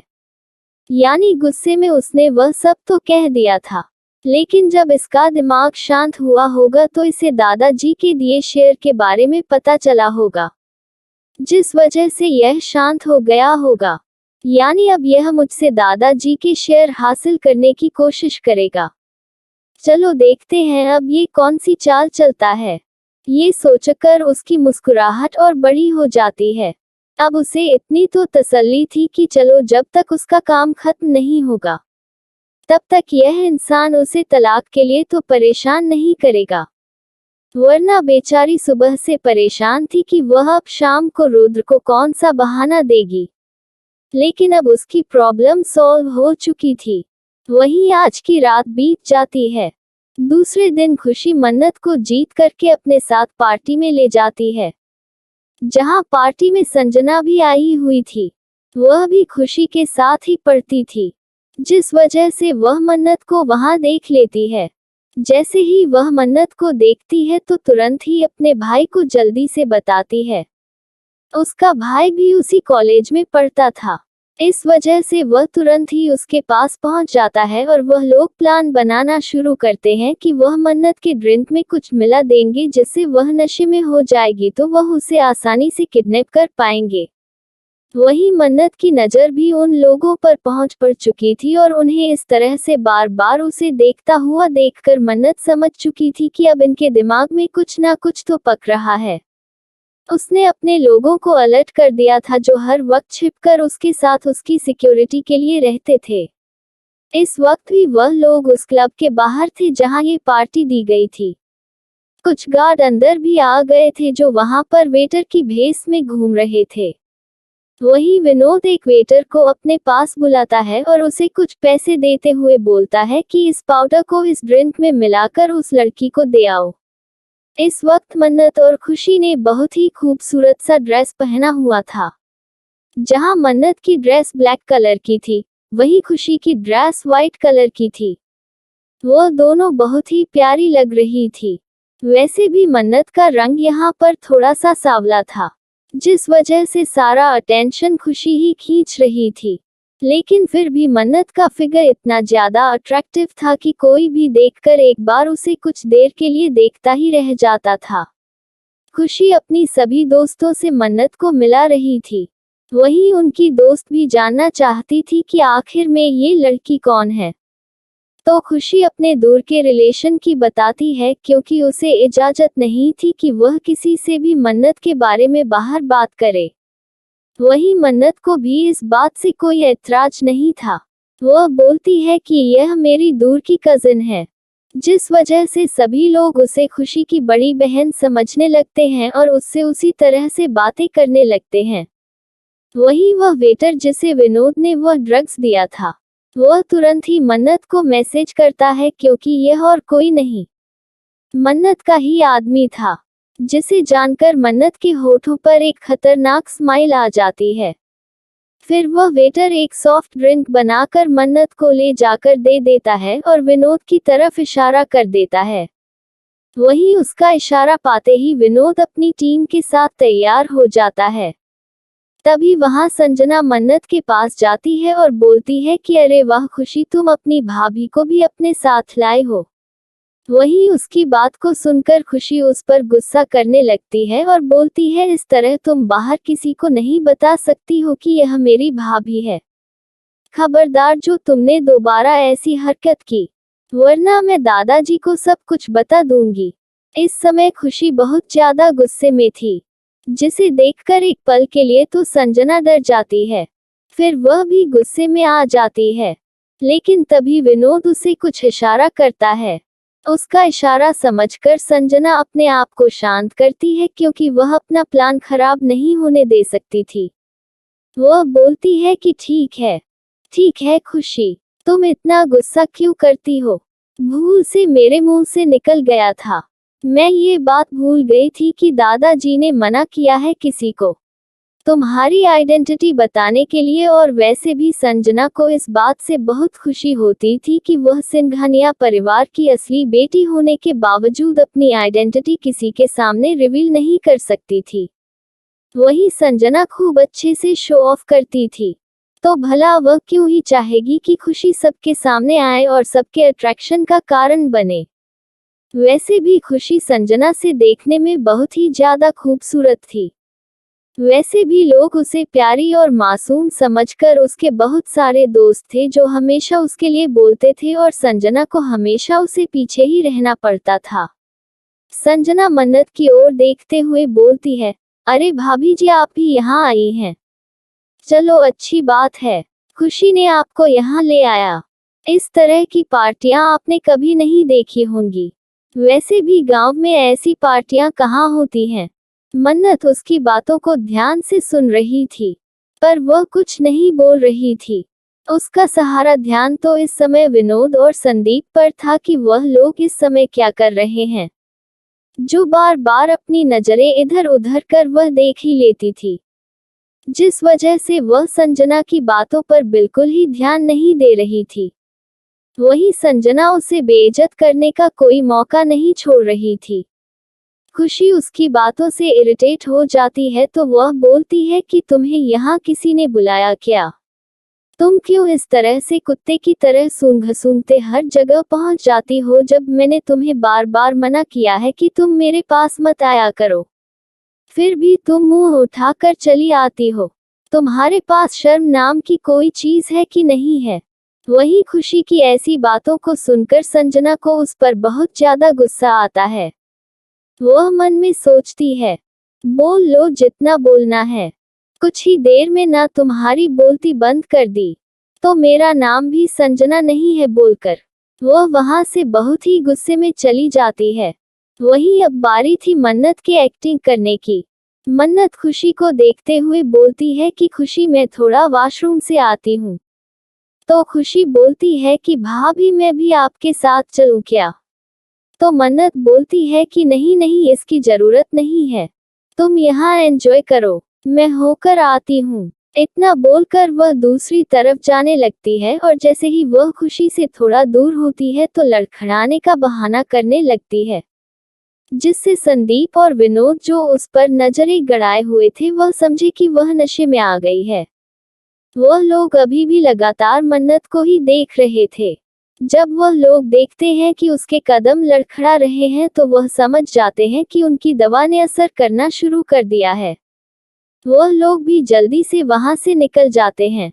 वही संजना जिसे संदीप ने अच्छे से सिखा दिया था कि वह कुछ भी करके खुशी का ध्यान अपनी ओर खींचे जिससे खुशी उस ओर ध्यान न दे पाए। खुशी भी थोड़ी देर के लिए अपने दोस्तों के साथ भूल जाती है कि मन्नत उसके पास नहीं है।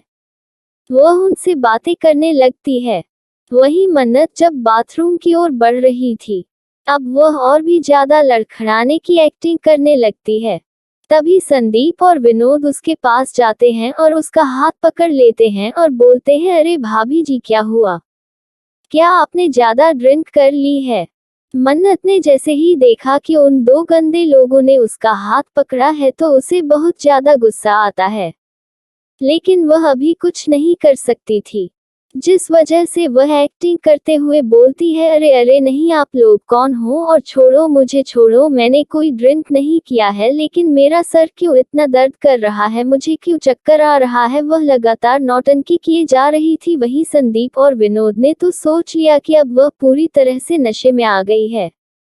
तभी विनोद बोलता है, क्यों यार क्यों ना चलो चले हम लोग एक बार इसका मजा ले लें, उसके बाद इसे अपने अड्डे पर ले चलते हैं। तब संदीप उसे गुस्से में बोलता है, नहीं ऐसा भूलकर भी मत करना वरना दादाजी हमारी चमड़ी उधेड़ देंगे। तुम्हें पता है दादाजी ने सख्त हिदायत दी है कि उसे सीधा पकड़कर वहां लेकर आओ, वरना अगर थोड़ी सी भी गड़बड़ी हुई और रुद्र को पता चला तो वह हमें जिंदा नहीं छोड़ेगा।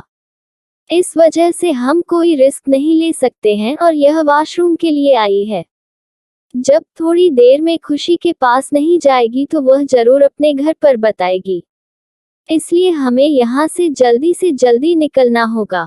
वही उसकी बातों को समझते हुए विनोद भी अब सतर्क हो जाता है। वह लोग जल्दी से मन्नत को अपने साथ पीछे के साइड से बाहर लेकर आते हैं, जहां उनकी गाड़ी खड़ी थी। फिर वह लोग उसे मन्नत को उस गाड़ी में बैठाकर खुद भी बैठ जाते हैं। इस समय विनोद ड्राइव कर रहा था और संदीप पीछे मन्नत को पकड़कर बैठा था जो नशे में होने की एक्टिंग कर रही थी। थोड़ी देर बाद वह बेहोश होने की एक्टिंग करती है और बेहोश हो जाती है। वही उसके बेहोश होते ही अब जाकर संदीप को थोड़ी राहत मिली थी, क्योंकि अब तक में मन्नत ने उसे बहुत मार लिया था, जिस वजह से वह इतना ज्यादा परेशान हो गया था कि उसे मन्नत पर बहुत ज्यादा गुस्सा आ रहा था। लेकिन दादाजी की वजह से वह खुद को रोके रखा था, वरना आज वह इस लड़की को छोड़ने वाला नहीं था। वही मन्नत जो अब पूरी तरह से एक्टिंग में डूब चुकी थी, वह उनकी बातें सुनने लगती है, जो विनोद संदीप से बोल रहा था, अरे यार आखिर में दादाजी इस फूलझड़ी को क्या करेंगे? मुझे तो इसे देखकर कुछ हो रहा है, मेरा तो मन कर रहा है पहले इसके साथ मजे कर लें, फिर दादाजी के पास ले चलें। क्यों तू कहे तो हम इसे पहले अड्डे पर ले चलते हैं और अपने अड्डे पर इसके साथ थोड़ा मौज मस्ती करेंगे। वही उसकी बातों को सुनकर संदीप जो डरपोक किस्म का था, वह उसे मना करते हुए कहता है, अरे नहीं नहीं, तुम्हारे कहने पर मैं ऐसा नहीं कर सकता हूँ। अगर मैंने ऐसा किया तो दादाजी मुझे नहीं छोड़ेंगे और तुम्हें क्या लगता है मॉम डैड को पता चलेगा तो मॉम डैड हमें छोड़ेंगे क्या? वह इतने सालों से प्लान कर रहे हैं रुद्र को नुकसान पहुंचाने का। अब आज जाके उन्हें एक अच्छा जरिया मिला है तो हम उनके प्लान पर पानी नहीं फेर सकते हैं। उसकी बातों को सुनकर अब विनोद भी अपना मन मार कर रह जाता है, नहीं तो उसकी तो लार टपक रही थी कि कब वह मन्नत को अपने नीचे ला सके। लेकिन फिर भी वह खुद को रोक लेता है। थोड़ी ही देर में वह लोग अपने अड्डे पर पहुंच जाते हैं, जहां उनके बहुत से गैरकानूनी काम होते थे।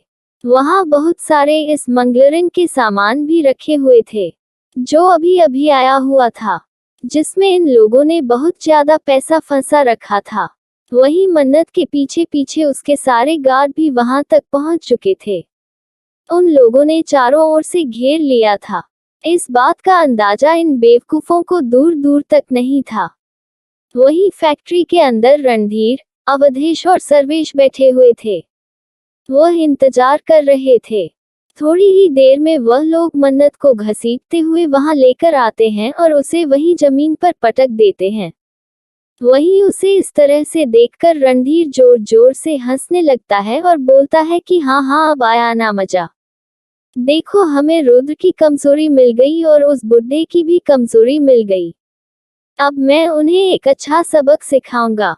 इतना बोलकर वह पागलों की तरह जोर जोर से हंसने लगता है। वहीं उसके साथ अवधेश और सर्वेश भी जोर जोर से हंसने लगते हैं। उन्हें देखकर संदीप और विनोद भी हंस रहे थे। वहीं उन लोगों ने मन्नत की एक फोटो खींचकर रुद्र के पास भेज दिया और कहा कि अगर अपनी बीवी को सही सलामत चाहते हो तो जल्दी से इस पते पर पहुंचो। दूसरी ओर खुशी मन्नत को ढूंढ रही थी, क्योंकि काफी देर हो चुका था पर मन्नत अभी तक नहीं लौटी थी। वह घबरा जाती है और जल्दी से अपने घर पर फोन करके बताती है। थोड़ी ही देर में दादाजी को पता चलता है तो दादाजी घबरा जाते हैं। उन्हें समझ में आ चुका था कि मन्नत किसके पास होगी, लेकिन फिर भी उन्हें मन्नत के लिए चिंता हो रही थी। वहीं जब ये बात अक्षत को पता चलती है तो वह बहुत ज्यादा टेंशन में आ जाता है। वह तुरंत रुद्र के पास जाता है और उसे सारी बात बताता है। वहीं रुद्र, जो अपने ऑफिस के काम में व्यस्त था, उसने अभी तक मैसेज ओपन करके नहीं देखा था, जिस वजह से उसे उन लोगों के भेजे गए मैसेज नहीं मिले थे और वह निश्चिंत होकर अपना काम कर रहा था। जब अक्षत को इतना ज्यादा परेशान देखता है तो अक्षत से पूछता है तो अक्षत सारी बात उसे बता देता है। वहीं अक्षत ने पहले ही प्रणव और अर्नव को भी बुला लिया था। इस समय सिचुएशन बहुत ही ज्यादा खराब थी। तब रुद्र अपना फोन उठाता है, तभी उसकी नजर मैसेज पर जाती है।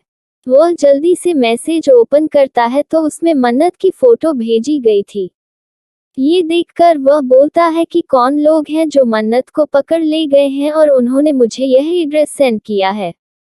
वही जल्दी से अक्षत उसके हाथों से फोन लेकर देखता है तो इस तरह से मन्नत को जमीन पर पड़े देखकर उसके दिल में दर्द उठता है। वह बिल्कुल भी बर्दाश्त नहीं कर पा रहा था। उसे डर लग रहा था, कहीं वह लोग मन्नत को कुछ ना कर दें। लेकिन तभी उसे याद आता है कि मन्नत कौन है। उसे छुपाना भी इतना आसान नहीं है, तो फिर मन्नत इस तरह से क्यों पड़ी है? फिर उसे याद आता है कि मन्नत ने उसे बताया था कि वह जल्दी ही उस शख्स को ढूंढ निकालेगी जो इस पूरे प्लान का मास्टरमाइंड था। ये याद आते ही उसे समझने में देर नहीं लगती कि मन्नत इस वक्त किसके पास होगी। यह जरूर उन्हीं लोगों के पास होगी, पर अक्षत को बिल्कुल भी नहीं पता था कि वह लोग कौन हैं। एक बार तो अक्षत रणधीर के बारे में सोचता है, लेकिन दूसरे ही पल वह उस बात को झटक देता है, क्योंकि उसे पता था कि रणधीर उसके दादाजी से बहुत डरता है। वह ऐसी हरकत नहीं करेगा, और आज तक उसने कभी रणधीर की कोई हरकत सामने से नहीं देखी थी, जिस वजह से उसे उस पर शक नहीं होता। वह दिमाग पर जोर देने लगता है कि आखिर में ये कौन होगा। तभी रुद्र बोलता है कि इस लड़की को हमेशा ही प्रॉब्लम क्रिएट करने की आदत होती है क्या? आखिर में ये कहाँ गई थी जो इसे वह लोग पकड़ ले गए? तब अक्षत उसे बताता है कि खुशी उसे अपने साथ फेयरवेल पार्टी में ले गई थी। ये सुनकर रुद्र को बहुत ज्यादा गुस्सा आता है। वह बोलता है कि लड़कों के बिना इसका पेट नहीं भरता ना जो वहां नयन मटका करने गई थी। वहीं उसकी बातें सुनकर अक्षत के हाथों की मुट्ठियां बन जाती है। अगर इस वक्त उसका भाई उसके सामने ना होकर या कोई और बोला होता तो अक्षत उसका मुंह तोड़ दिया होता। वह थोड़ा गुस्से में बोलता है, भाई इस वक्त आपको यह क्या सूझ रही है? खुशी ने उसे जबरदस्ती अपने साथ ले गया था, ना कि वह अपनी मर्जी से गई थी। इसलिए उन पर दोष देना बंद करिए। वहीं अक्षत को इस तरीके से बात करता देखकर रुद्र गुस्से में बोलता है कि क्या हुआ?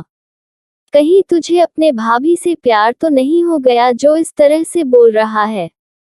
वहीं अपने भाई के मुंह से ऐसे शब्द सुनकर अक्षत को बहुत ज्यादा गुस्सा आता है। उसका मन कर रहा था कि वह इसी वक्त अपने भाई को पंच कर दे, लेकिन वह ऐसा नहीं कर सकता था। वह गुस्से में बोलता है, भाई आपको क्या हो गया है? सच में आप पागल हो गए हैं क्या? ये सिचुएशन क्या है और बातें आप कहाँ की कर रहे हैं? आपको बिल्कुल भी अंदाजा है कि भाभी किसके हाथों में है और उन्हें क्या हो सकता है? तभी रुद्र बोलता है कि जो होना हो जाए, मुझे क्या करना है? वैसे भी मैं उसे आज नहीं तो कल अपनी जिंदगी से निकाल कर फेंकने ही वाला था, और अगर अब वह खुद ही मेरी जिंदगी से जा रही है तो मैं भला क्यों उसके लिए परेशान हूँ। वहीं उसकी बातें अक्षत को बिल्कुल भी पसंद नहीं आती। इस वक्त उसका मन कर रहा था कि वह अपने भाई को पीट दे, लेकिन वह कुछ नहीं कर सकता था क्योंकि वह छोटा था और उसके भाई ने बहुत कुछ उसके लिए किया था, इसलिए वह उसके साथ बदतमीजी नहीं कर सकता था। वहीं अर्नव रुद्र को डांटते हुए बोलता है कि बस कर यार, तुझे इतना भी समझ नहीं आता है कि वह इस वक्त सिंघानिया खानदान की बहू है। अगर उनके साथ कुछ होता है तो तुम्हारी कितनी ज्यादा बदनामी होगी। तभी प्रणव बोलता है कि अरे बदनामी की तो छोड़, अगर उन्हें कुछ हो गया तो तेरे साथ 40% शेयर का क्या होगा? जैसे ही उसके मुंह से यह निकलता है, रुद्र को याद आता है कि उसके नाम पे अभी 40% शेयर है। ये सोचकर उसे बहुत ज्यादा गुस्सा आता है और ना चाहते हुए भी उसे उसकी जान बचानी ही पड़ेगी। ये सोचकर उसे और भी ज्यादा गुस्सा आता है। वही प्रणव ने यह बात जानबूझकर कही थी क्योंकि उसे अच्छे से पता था कि यह सीधे से तो मानने वाला नहीं है, तो उसे उसी तरीके से समझाना पड़ेगा। रुद्र गुस्से में बोलता है कि चलो चलकर उसको ढूंढते हैं। पता नहीं क्यों मेरे ऊपर बोझ बनकर बैठी है, मेरी जिंदगी से चली क्यों नहीं जाती है। वहीं उसे इस तरह बड़बड़ाता हुआ देखकर सभी लोग अपना सर हिलाकर रह जाते हैं, क्योंकि उन्हें अच्छे से पता था कि इस इंसान को समझाने का कोई फायदा नहीं है। इस समय वह रुद्र सिंघानिया ना लगकर एक पागल इंसान लग रहा था।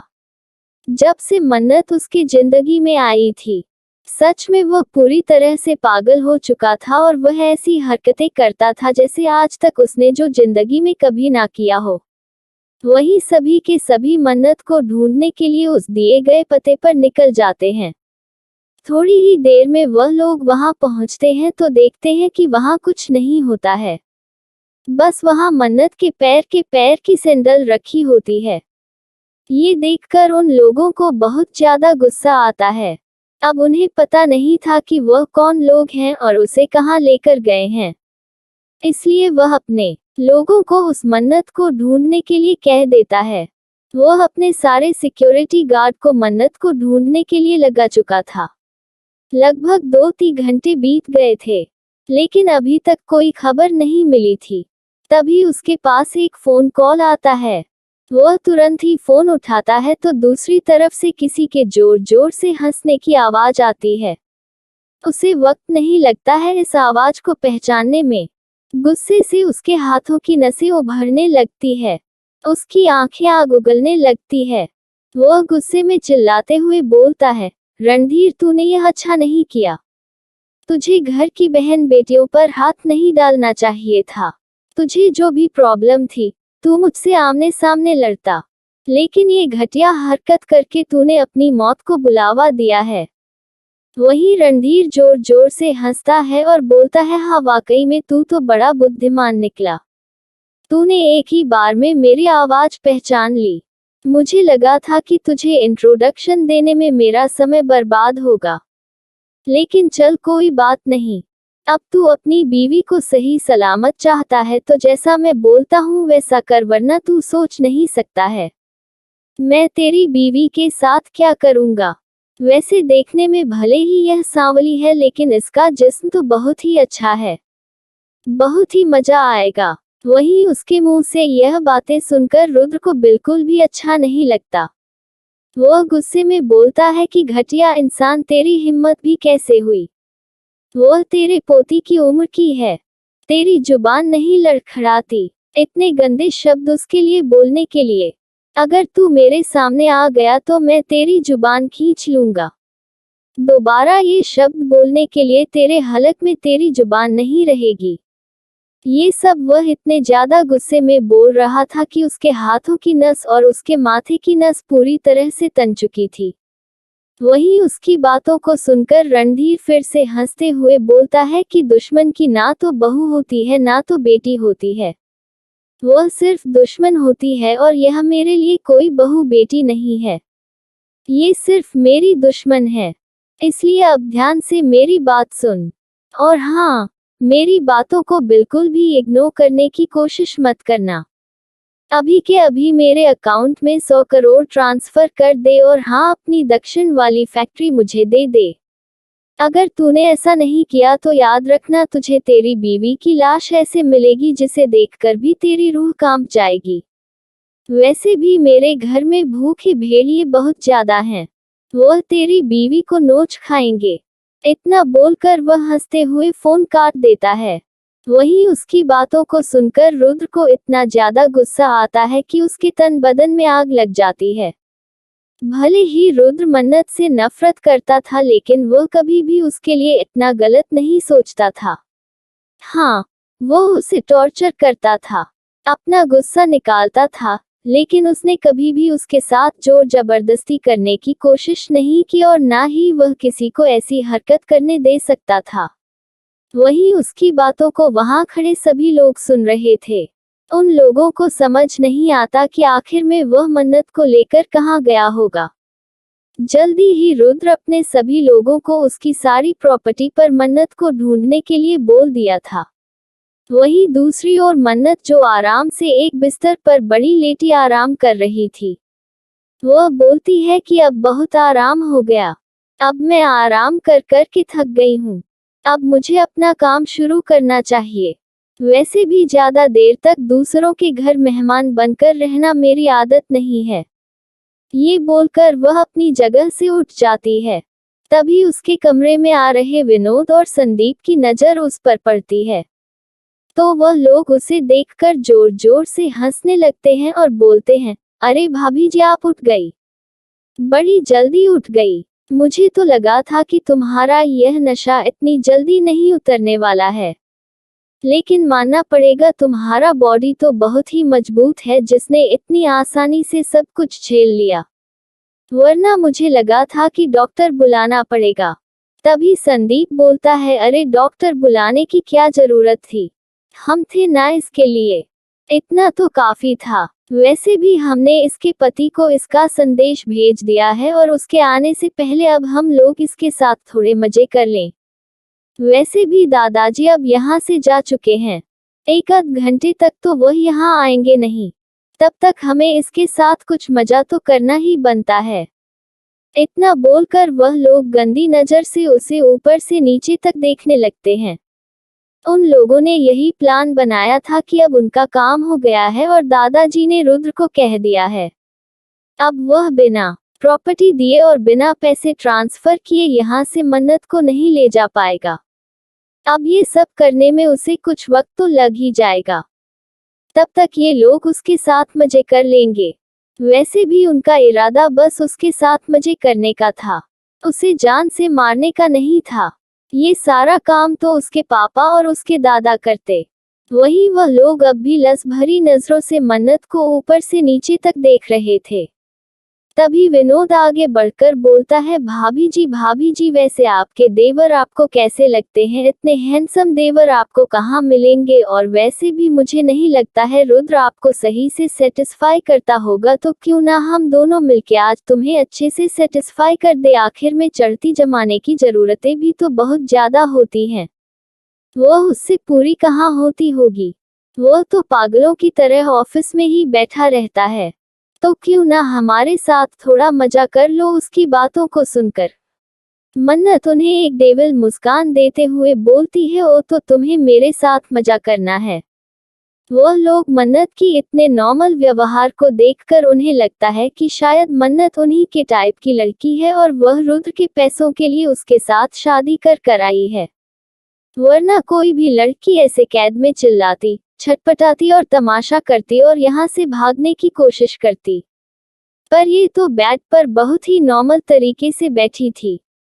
ऐसे लग रहा था जैसे यह उसी का घर हो।